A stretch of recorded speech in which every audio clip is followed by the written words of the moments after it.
So in this video, I'm going to give you 8 tips about safely using a rotary cutter. Rotary cutters can save you a lot of time and make a beautiful cut in your fabric, but be very cautious because they can also really cut you. The absolute worst cuts in my classroom have been from rotary cutters. So here are 8 tips to help keep you safe. The first tip is you can only use the rotary cutter safely on a green cutting mat like this or on the white plastic tabletop covers that are meant to be used with rotary cutters. Never use a rotary cutter like this directly on a regular table or the floor or anything else like that because you will ruin that surface. You'll also dull your blade very quickly. Tip number 2 is to be wary of this blade guard. It pulls back when you're ready to cut and pushes forward to protect you from the edge of the blade. On this one, there's a button to push to lock it so that that blade cover stays in place. Don't assume though that you cannot cut yourself still. That blade is still right there and you can still cut yourself. You'll just make a very thin cut, sort of like a meat slicer, but you can give yourself still, I have given myself a terrible cut just when the blade was closed. Ironically, when I was doing a safety demonstration. This blade is still very much able to cut you if you're not careful. When you set the tool down, never set it down in that open position. You know how easy it is to just accidentally bury that blade, and then if you try to grab that blade is just deathly sharp. That's one thing I like about these ones is that when you set it down, it automatically closes itself.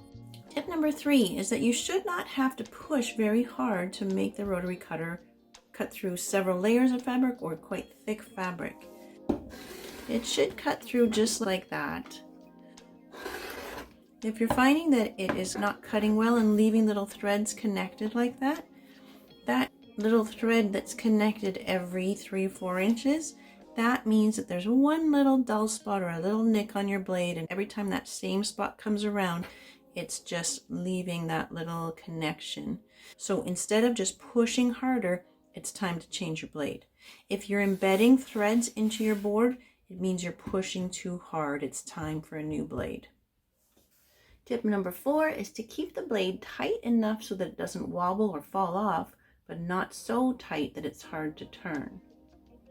Tip number 5 is that if you're using a soft tissue paper pattern, you can either put pins or weights down to hold your pattern piece, and you can use the rotary cutter right through your pattern paper, and you can cut through multiple layers of fabric.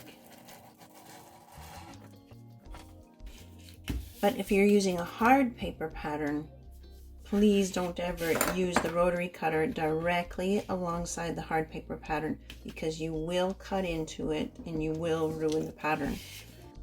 So instead, you'll trace around it with wax or chalk and then you'll cut out right on your line. Tip number 6 is don't get into awkward positions while you're cutting. Sometimes I've seen students kind of crossing their hands like this to cut. You really do not want to get into awkward situations. I have had students end up cutting themselves by kind of making contact with their other hand. So instead, move your pattern piece as you need to. As long as you've got pins on there to hold that, you can move it around or move yourself around the table if you don't want to move your pattern pieces. Weights work well instead of pins if you want to save even more time. These are just little bags of beans or rice. But make sure you're working in a way that is not putting your opposite hand in danger.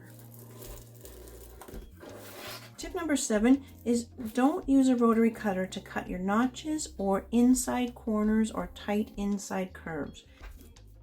Use scissors for that. You just won't be able to make a small enough cut with the rotary cutter for notches. You'll go into the notch too far, and the same with inside corners like that. You can go part way, but then leave that inside corner for when you come back at it with scissors. And then the last, but one of the most important tips is if you've got a straight edge like this, You can use a ruler alongside that line to make sure you're going nice and straight along your straight edge. But it has to be one of these thick, heavy rulers. Please don't ever try to do that with one of the thin see-through rulers. This is where I gave myself the cut during the demonstration that I was giving. So this blade can just hop right up onto that thin ruler and you can easily cut your finger, even with the blade covered. So anytime you're using a ruler, keep your fingers well back. Don't ever have your fingers anywhere near the edge. Your fingers are well back. To change your blade, I've just got my finger pressed against the center there, so I know I'm safe from the blade. And I like to lay out everything in the order that it comes off.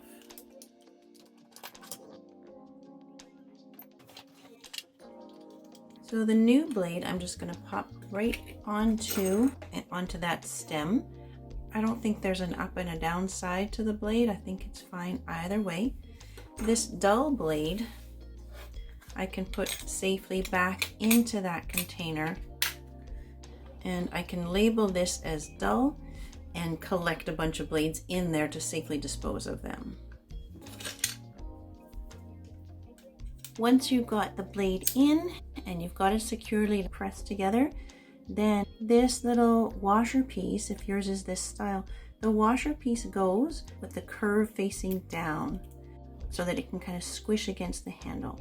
And then the screw goes with that open pocket down so that it can also fit more snugly and do that squishing. And you want to get that just snug tight so that you can still open it and close it fairly easily. It still rolls easily, but it's not wobbly. So I think that about covers any problems that I've had in my classroom with the rotary cutter. Go ahead and use them. They do save you lots of time. They give you such a nice clean cut, but you just want to make sure those cuts are on your fabric, not on your fingers.